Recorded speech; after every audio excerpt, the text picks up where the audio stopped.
Hoy vamos a ver la reconstrucción del Japón, el regreso de las cenizas.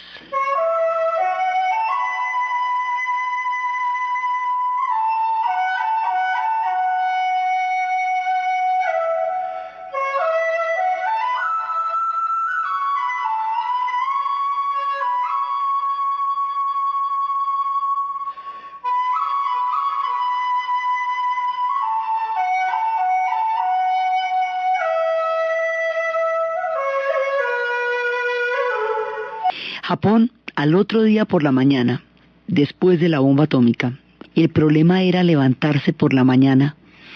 ¿Qué sentido tenía la vida? Después de lo que les había pasado, habíamos visto la rendición, habíamos visto cómo el Tenno les había dicho que tenían que soportar lo insoportable, habíamos visto lo que significaba para el pueblo japonés rendirse, cómo el Tenno les ordenó vivir, a diferencia de Hitler, que invitaba y exigía que el pueblo alemán muriera con él. El Tenno ordenó al pueblo japonés vivir y de esa manera salir adelante.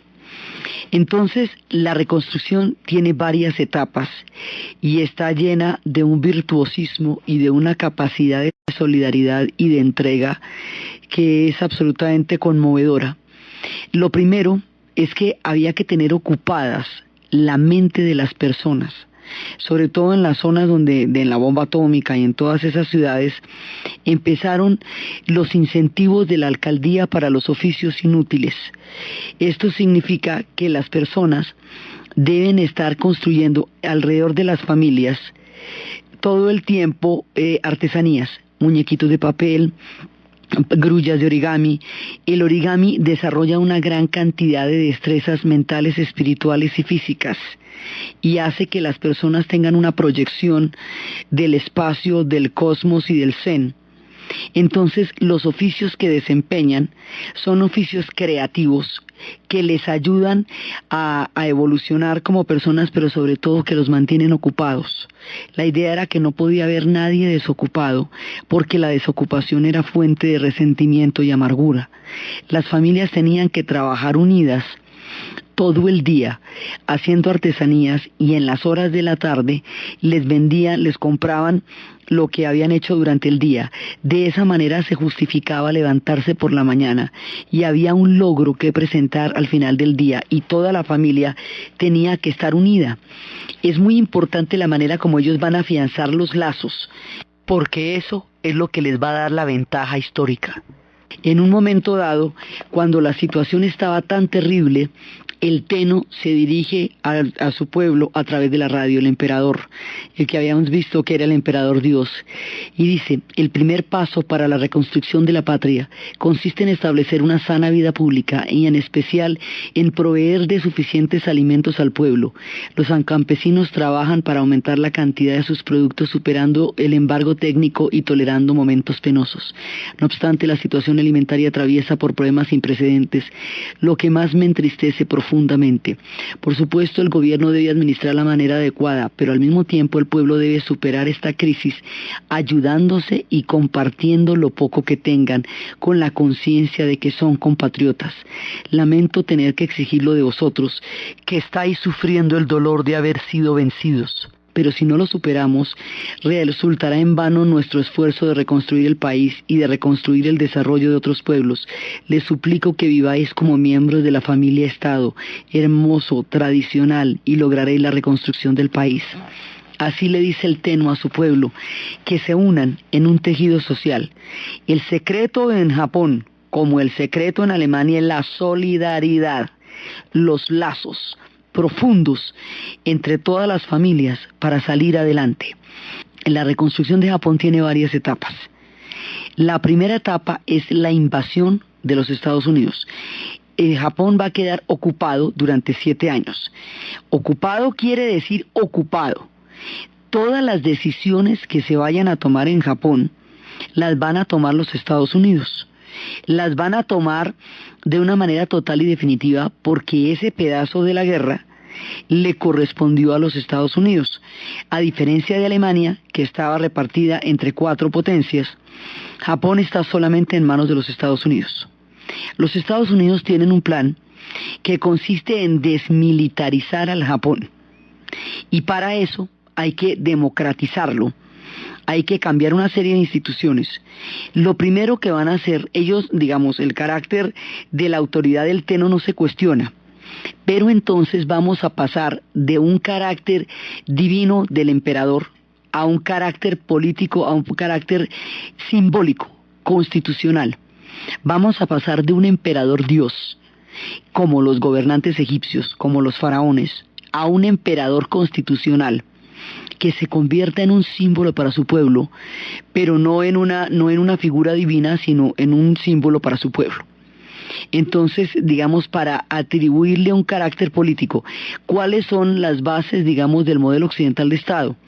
En el modelo occidental de Estado tiene que haber una separación entre lo religioso y lo político. Entonces el emperador en el modelo occidental de los estados no puede ser un dios. Por eso se separa el carácter divino del carácter político. Eso hace que el emperador pase a ser una figura constitucional y que forme parte importantísima del Japón, pero que no vaya a ser él un dios.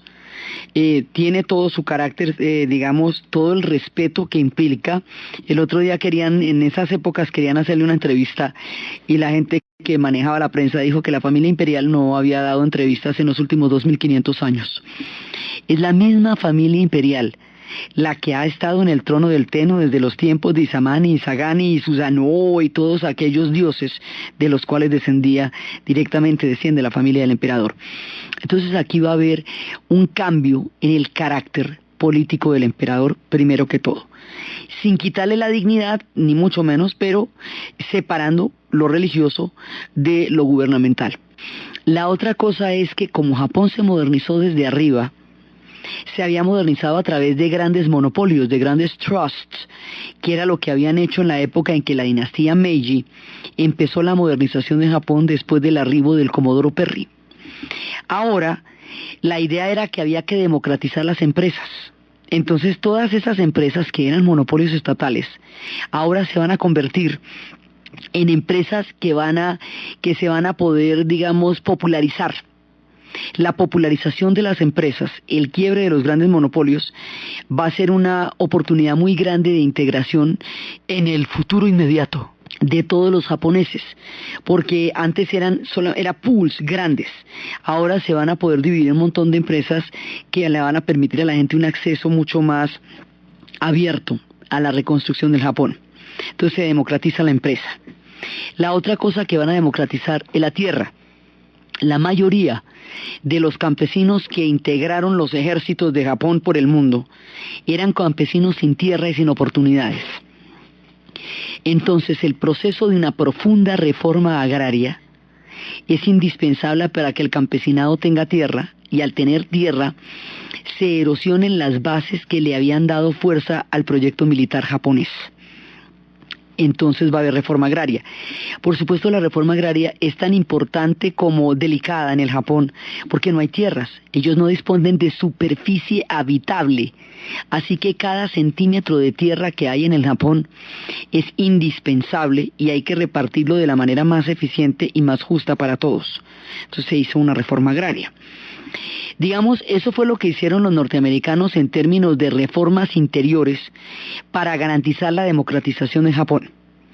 Pero los norteamericanos no estaban interesados en reactivar la industria japonesa porque, a diferencia, ellos con los alemanes no tenían una bronca específica, porque los norteamericanos no habían sufrido ni la ocupación de los alemanes, ni la humillación de los alemanes, de los nazis.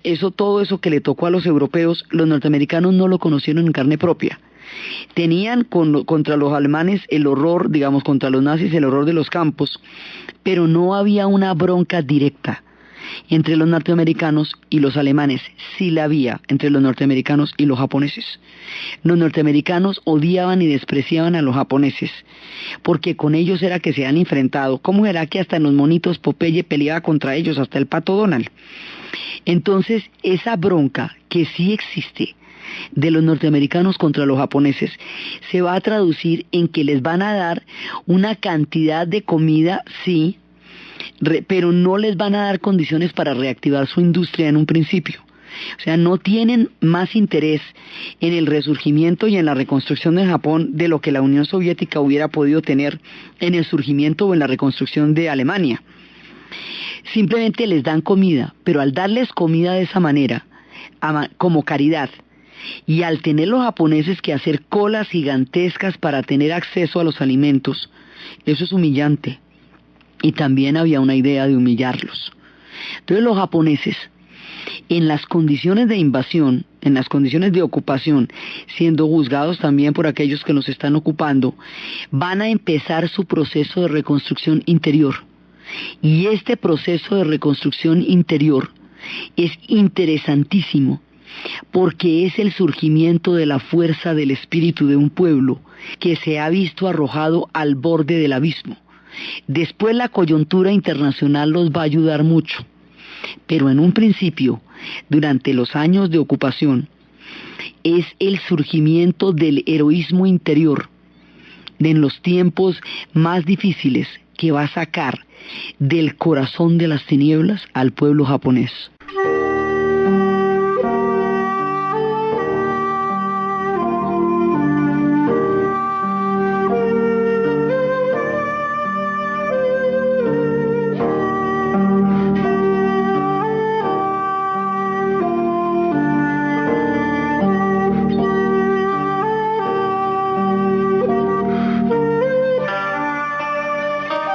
Los japoneses empiezan a sacar partido de la situación más adversa, de la humillación, de la depresión, de la baja autoestima generada por la ocupación.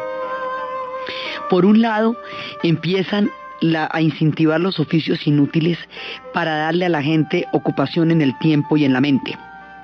Y de esa manera empiezan a crear una institución que se llaman hoy día los tesoros vivientes, que son en las prefecturas de Tokio y de Nara, dos de las ciudades más antiguas y tradicionales. Los alcaldes estimularon la producción de las artesanías, de los muñequitos y de la cerámica pintada. Hoy por hoy, si llega a ver uno de esos, hoy en la actualidad, si uno de esos personajes que posee la capacidad y el conocimiento de estos oficios se encuentra vivo en su tierra y en su hábitat, el gobierno le da todos los incentivos para que siga desarrollando y haciendo su oficio de la mejor manera y enseñándolo a los demás, para que su oficio y su tradición no se pierda con su propia persona. Ese acto de estimular proveyendo todas las necesidades que una persona de semejantes características requiera para seguir creando, es lo que se llaman los tesoros vivientes. La idea de los oficios inútiles era la creación de todas estas artesanías, hoy tesoros vivientes, es no solamente tener ocupada la mente y el oficio y el cuerpo de las personas, sino que no se pierdan las profundas tradiciones del Japón. La influencia norteamericana es muy fuerte, llega con una carga cultural intensísima. Japón tiene que conservar su espíritu al interior de una ocupación tan fuerte y los oficios inútiles son una de las maneras como los van a hacer. La misma forma de la belleza de los budistas, el concepto de la belleza de los budistas es un concepto que no radica en un contraste entre lo feo y lo bonito. La belleza en los budistas también está en el vacío. Lo que es hermoso en las pinturas es lo que no está pintado, lo que sirve de los pocillos, que eso es muy zen, es precisamente el vacío del pocillo. Entonces van a tomar las deformaciones producidas por la bomba atómica y por todas las heridas de guerra y van a volverlas virtudes. Los defectos se van a volver virtudes. Entonces, si una mujer tiene una deformación en la cara por las quemaduras de la bomba atómica, se peina de manera que la deformación sea más notoria, para así convertir en virtud un defecto y desproveerlo de cualquier vergüenza. Eso no les debe producir vergüenza, eso debería producirle vergüenza a la humanidad, no a ellos.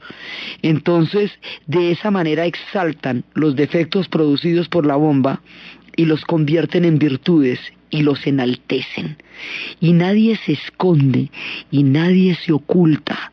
La gente se luce, se exhibe, se ve, porque todo esto le pasó al Japón y ellos conviven con lo que le pasó al Japón. Es una aceptación profunda de su destino, lo que los va a ayudar a salir adelante.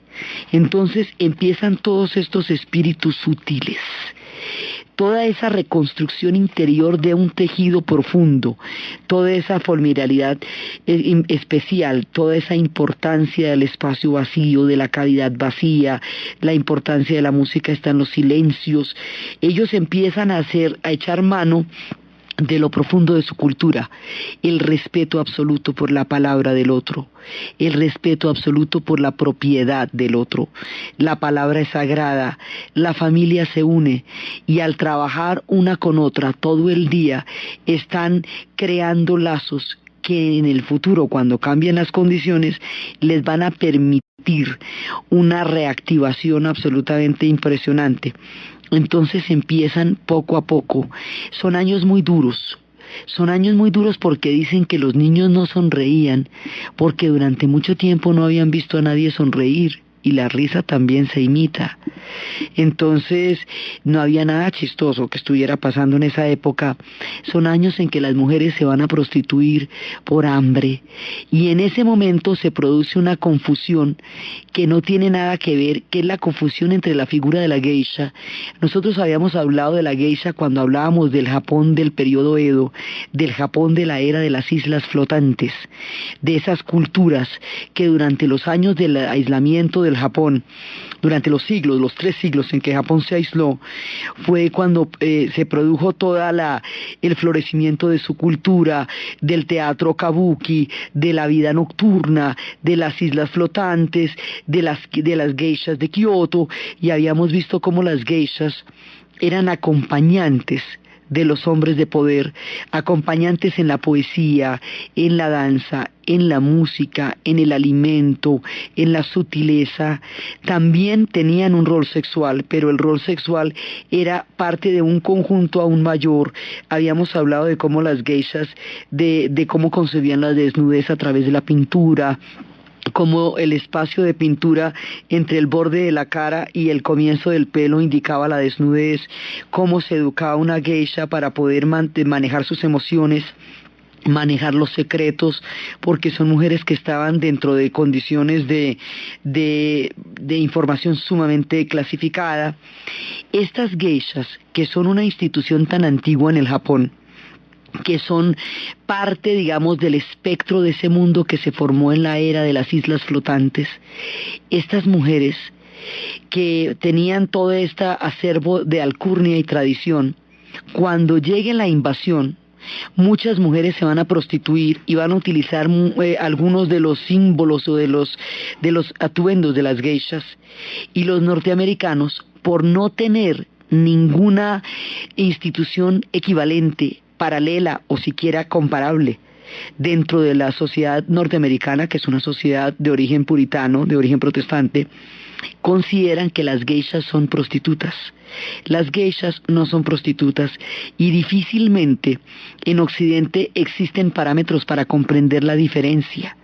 Porque además, como muchas mujeres se vieron obligadas a prostituirse por los años de hambre en el Japón frente a los ejércitos norteamericanos, se estableció un equívoco fatal entre una antigua tradición que remonta a los tiempos del espíritu de las islas flotantes, con una situación de hambre y una incomprensión cultural por falta de paralelos o de equivalentes entre la institución de la geisha y lo que puede ser cualquier otra forma de compañía femenina en el espectro del mundo occidental. En ese momento la situación es muy difícil para todo el mundo. Van a llegar una cantidad de ejércitos, vienen todos los hombres que estaban en ese momento en los ejércitos de tierra en el Asia, ¿se acuerda? Pues al haber perdido la guerra y al haber sido desalojados de allá, entonces todos estos hombres, son 7 millones de hombres que regresan de todos los ejércitos del Asia y que tienen que ser integrados al Japón.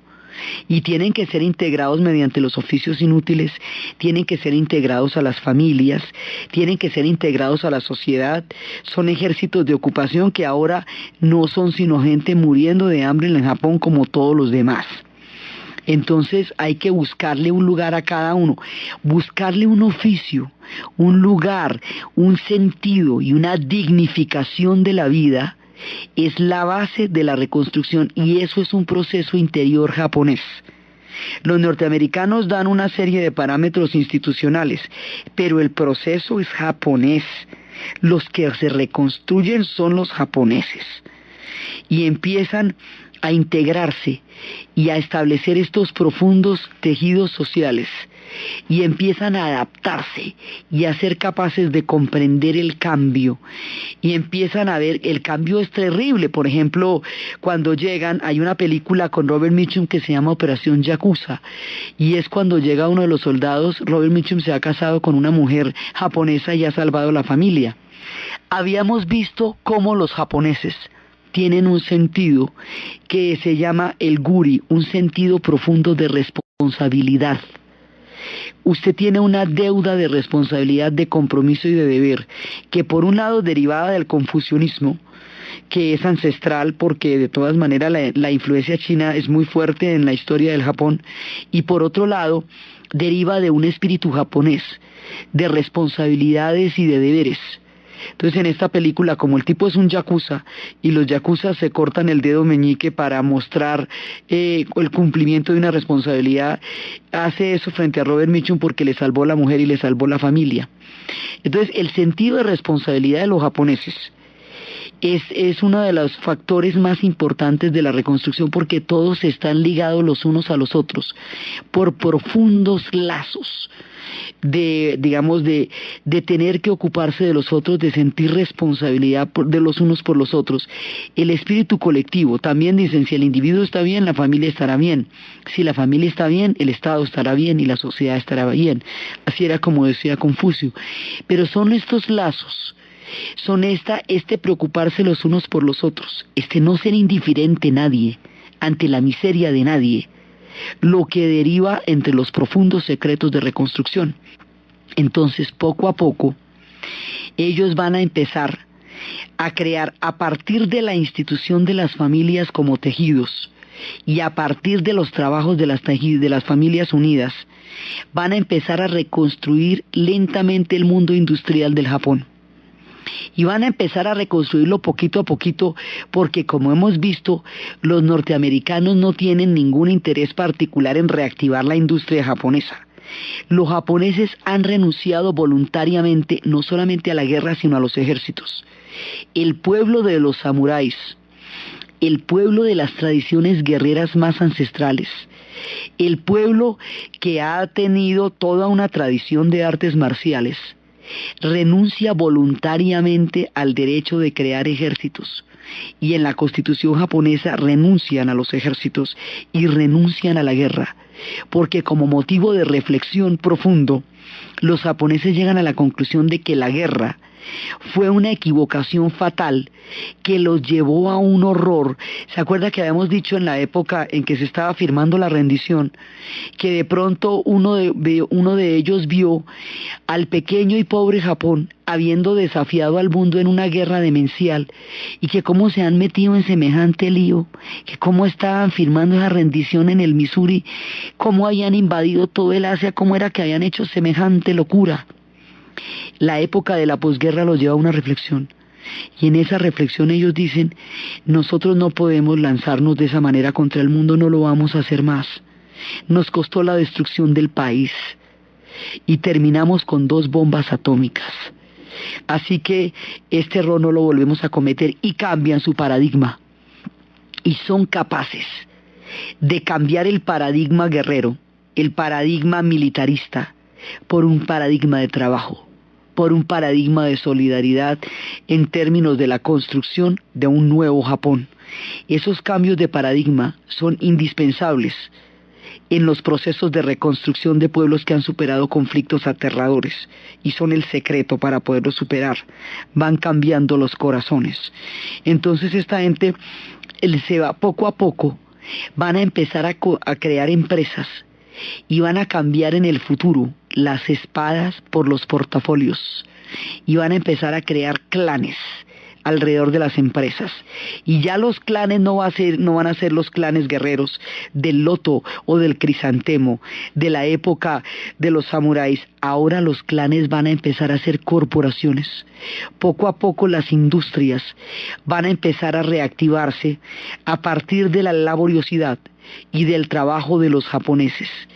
Y cuando sus industrias empiezan lentamente a reactivarse, cuando ya el tejido está empezando a reforzar un nuevo Japón, cuando están empezando a salir adelante, se les aparece un milagro, los salva la campana, la guerra de Corea.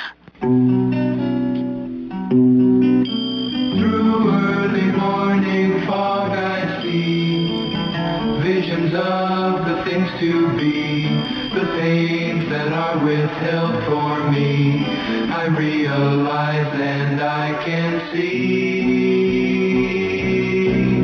that suicide is painless, it brings on many changes. Esto que escuchamos es la banda sonora de una película que se llamaba MASH. La película se haría en el 71 como una crítica de las más corrosivas y brutales a la guerra del Vietnam, pero la película se ambientaba en la guerra de Corea. Era toda transcurrida durante la época histórica, era la guerra de Corea, y a través de una sátira a la guerra de Corea se hacía una alusión directa a lo que estaba pasando en Vietnam. Empezó siendo una película de Robert Altman y luego se convirtió en una serie que daría, digamos, como un parámetro de lo que serían los movimientos de protesta contra este tipo de guerras. El asunto es que la guerra de Corea y la perspectiva de la Guerra Fría en el Japón va a cambiar toda la correlación de fuerzas, porque en ese instante Japón deja de ser un país ocupado para convertirse en un país aliado. La revolución china ha estallado, Mao ha llegado al poder y la China se ha vuelto comunista. El sudeste asiático está en un proceso de descolonización. Los vietnamitas están expulsando a los franceses, que habían retomado de nuevo la Indochina después del retiro de las tropas japonesas que estaban todas allá tratando de reintegrarse al nuevo Japón. Entonces había una coyuntura tan compleja que el único país en el Asia con quienes los Estados Unidos podían contar para poder abastecer a los ejércitos que iban a pelear en Corea era Japón. Entonces Japón pasa de ser un país ocupado porque en los Estados Unidos se están sintiendo, digamos, como toda esa dominación, para convertirse en un aliado estratégico. Al darse esta coyuntura, este viraje, a Japón le condonan la deuda, no lo ponen a pagar indemnizaciones por guerra, a diferencia de Alemania, que sí pagó indemnizaciones, que no le perdonaron una y que no le rebajaron nada. Lo que pasa es que no fue tan oneroso como en la primera, pero Alemania pagó nada, le regalaron a los alemanes. A los japoneses les van a condonar la deuda. Entonces, si usted sin deuda y sin indemnizaciones, bueno, pues ya más fácil, ¿cierto? Porque entonces ya trabajamos es aquí para nosotros. En ese momento, cuando ya empieza a darse este cambio de coyuntura, se necesitan todas las manufacturas que los japoneses puedan producir para abastecer a los soldados en el frente, no con material bélico. El material bélico lo ponen los gringos, no, con todo lo demás. Con todo lo que puede producir un pueblo, con manufacturas, con toda la industria que está ahí nomás, ahí al ladito de Corea. Este es el mercado que le hace falta al Japón, para que todo este tejido, este trabajo laborioso, este ingenio que han cultivado casi sin esperanza durante todos los años de la ocupación, florezca y se convierta en una gran industria. Y ahí es cuando se da el despegue de Japón y empiezan estas industrias a producir. Y los japoneses, ellos son grandes imitadores. Los japoneses todo lo copian, lo mejoran, lo hacen más eficiente, más barato y más productivo. Alguna vez habíamos contado la historia del norteamericano que llegó con un radio y un radio de transistor a que un japonés se lo arreglara. El japonés jamás había visto un radio sin cable, se lo arregló, salió con el radio como un rapero, caminando por las calles a todo volumen, y a los 4 meses Japón estaba lleno de transistores. Japón es capaz de copiar toda la tecnología norteamericana. Y los norteamericanos son el sector punta de la tecnología mundial, lo último en guarachas. Entonces lo que los japoneses copian es la cresta de la ola, y copian la cresta de la ola para mejorarla, y tienen la industria y tienen la coyuntura económica para los mercados, que es la guerra de Corea. Y eso es lo que hace que todo ese trabajo invisible y profundo se traduzca en un éxito como el que van a tener los japoneses. Entonces ellos tienen en su propia cultura una cantidad de elementos que los hacen capaces de aprovechar las oportunidades. Uno de los elementos más fundamentales que hace la diferencia en el proceso de reconstrucción del Japón es el budismo. Como el budismo practica el desapego a las emociones, a las pasiones, a todo aquello que se convierta en lastres para el alma, en el budismo el odio como actitud no tiene sentido. Ellos van a seguir adelante, van a dejar atrás los odios, porque para poder imitar a los americanos, para poder aprovechar su ventaja tecnológica, para poder copiar sus productos y mejorarlos, tienen que no estarlos odiando. Si los estuvieran odiando, no podrían mirar sus ventajas. Son capaces de ver que los Estados Unidos en ese momento son el sector más avanzado del planeta en términos de tecnología, y que ese conocimiento lo necesitan ellos, y que tienen la oportunidad de adquirirlo por una vía terrible que es la invasión, pero igual tienen la oportunidad de adquirirlo. Entonces lo que ellos hacen es dejar de lado los odios, en lugar de concentrarse, porque es que muchos otros pueblos se quedaron en el odio, se quedaron en el dolor, se quedaron en la ira, en la bronca, y eso hace que la proyección de una sociedad futura se vea siempre empañada por una mancha de odio permanente que se pasa de una generación a otra. Los japoneses, por el desapego del budismo, no entran en el universo del odio y del resentimiento, sino en una practicidad espiritual de, bueno, todo bien, o sea, ya estamos en estas, ya entrados en gastos, vamos para adelante y no echamos para atrás.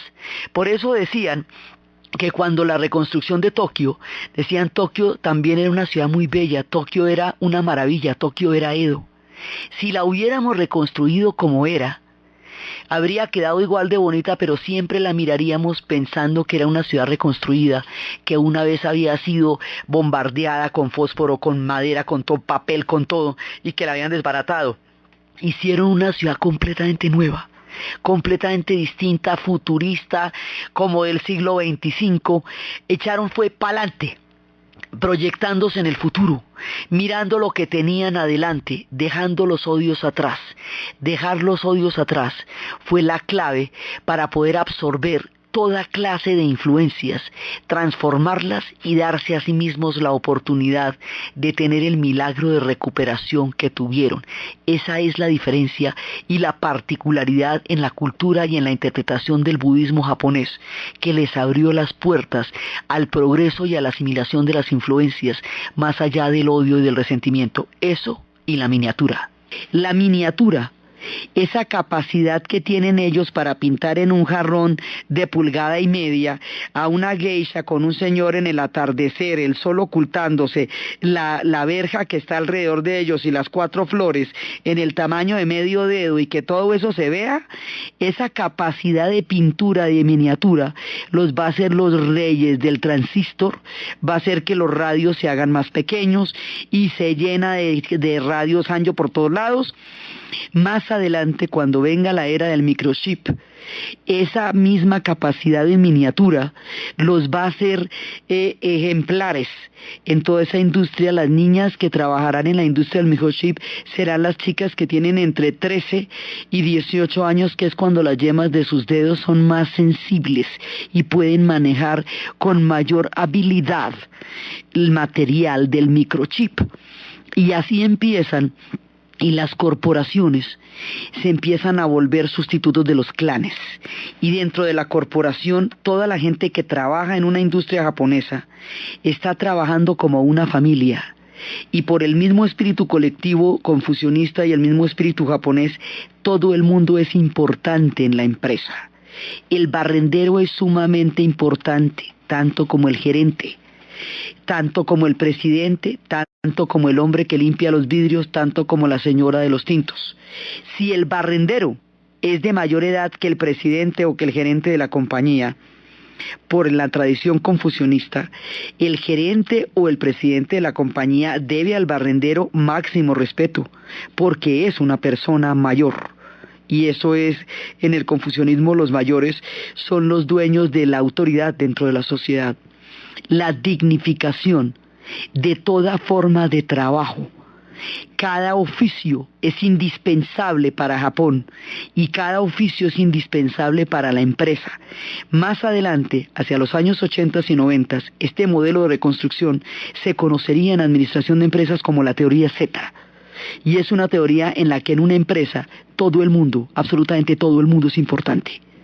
Las empresas se vuelven clanes en donde los empleados terminan casándose entre ellos como uno de las cosas que la empresa favorece.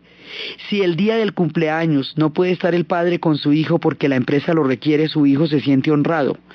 La empresa empieza a formar una familia y un tejido social dentro del Japón. Y eso es lo que va haciendo que estas corporaciones sean tan eficientes. No solamente la oportunidad histórica que van a tener, sino el fundamento de tejido social que estas empresas van a desarrollar dentro de todo lo que es la reconstrucción del Japón, lo que va a hacer que el mundo se llene, pero se llene de productos japoneses. Y con eso van sustituyendo la industria mundial.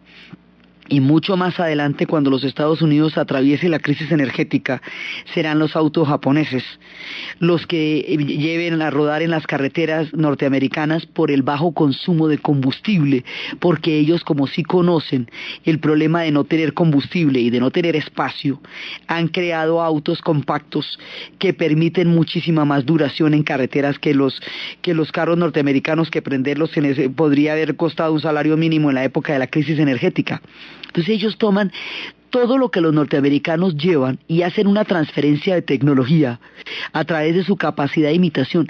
Aceptan inversión, digamos, ellos invierten, ellos aceptan el dinero norteamericano, pero no la inversión en las empresas de ellos. O sea, yo acepto su préstamo, pero en la empresa invierto yo. Y la empresa la mando yo. Y de esa manera no pierden nunca el control sobre las empresas.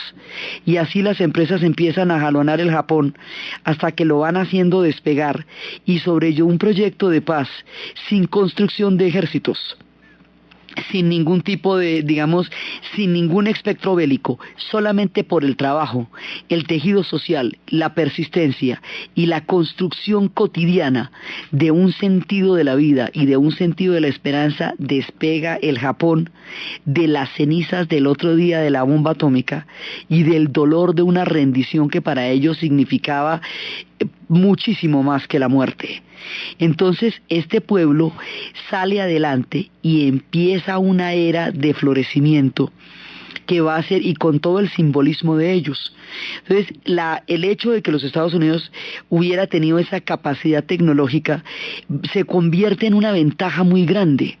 Entonces ellos convierten eventualmente la ocupación, la convierten en una ventaja, porque toda la capacidad tecnológica que los norteamericanos van a tener en ese momento le va a ser sumamente útil a los japoneses para poder transferir directamente y mejorar lo que está en ese momento como sector punta de la tecnología. Entonces los japoneses, con su ingenio, hacen, por ejemplo, lo siguiente: ellos son capaces de transformar cualquier cosa. La laca, la famosa pintura en laca milenaria, durante tanto tiempo ancestral en el Japón, que se hacía sobre las vasijas tradicionales, las vasijas tradicionales empiezan a perder mercado porque la entrada de nuevos productos hace que esto ya no se convierta en una necesidad, se olvide la tradición. Pero la tradición de la laca es milenaria, y la laca tenía una técnica en la cual eran más o menos 10 horas para que secara la laca, y si tenía una burbuja se dañaba la laca. Entonces el pueblo que vivía de la pintura en laca podría desaparecer porque el oficio desapareciera. Así que empezaron a modernizar el proceso de secado de la laca para que en lugar de necesitarse 10 horas necesitara una. Y empezaron a modernizarlo de tal manera que no fuera tan dispendioso, para que una burbuja no dañara todo, y luego lograron que se pudiera establecer en diferentes materiales. Cuando lograron que se pudiera hacer en diferentes materiales y no solamente en las vasijas de madera, la técnica de la laca la llevaron a los automóviles. Incluso en la era moderna la tienen en las tapas de los computadores personales. Y a través de ser capaces de transformar una técnica ancestral en una técnica moderna que se asimile a los materiales modernos y a los nuevos productos, el pueblo de la laca logró sobrevivir, pintando los carritos hermosos con la laca y pintando los computadores. Entonces, este es un ejemplo de cómo ellos son capaces de aprovechar las transformaciones para salvar antiguas tradiciones. Lo profundo en el Japón seguirá existiendo, pero de lo profundo de su espíritu sale la capacidad para generar toda esa cantidad de productos tan supremamente llamativos, baratos y eficientes, con que inundarán los mercados del mundo. Y a través de eso, el mundo conocerá en cada uno de sus rincones el resultado de los pueblos que a base de origami, de oficios inútiles, de pajaritos de papel y de muñecas, desarrolló el tejido social capaz de sacar adelante semejante pueblo que había caído en lo más profundo del abismo. Estas historias nos muestran cómo los tejidos sociales sacan adelante a los pueblos de los momentos más desastrosos, y los momentos que vivieron Alemania y que vivieron los japoneses. Pocos pueblos en la historia han conocido el tamaño de la oscuridad que estos pueblos conocieron, y sin embargo fueron capaces de salir de las cenizas. La historia les dio oportunidades. La guerra de Corea y la crisis energética los va a lanzar, pero cuando esas oportunidades llegaron, ellos ya habían logrado reconstruir aquello que era el dilema más importante al otro día de la bomba atómica: el espíritu y la razón para vivir. La autoestima, el sentido del orgullo sobre una base distinta a un parámetro bélico. Esa capacidad de reconstituir el espíritu después de la mayor adversidad, y esa capacidad de cambiar los paradigmas para montarse sobre nuevos ejes y no creerse antiguos, creerse su capacidad de transformación, es uno de los secretos más valiosos, no solamente de la reconstrucción, sino del secreto de cómo Japón se convirtió en una potencia. Los hilos invisibles que los unen a los antepasados aún están con ellos. Los espíritus de la belleza y los espíritus terribles de los tifones y la destrucción aún los rondan. La paciencia sigue siendo todavía su mayor secreto para vivir.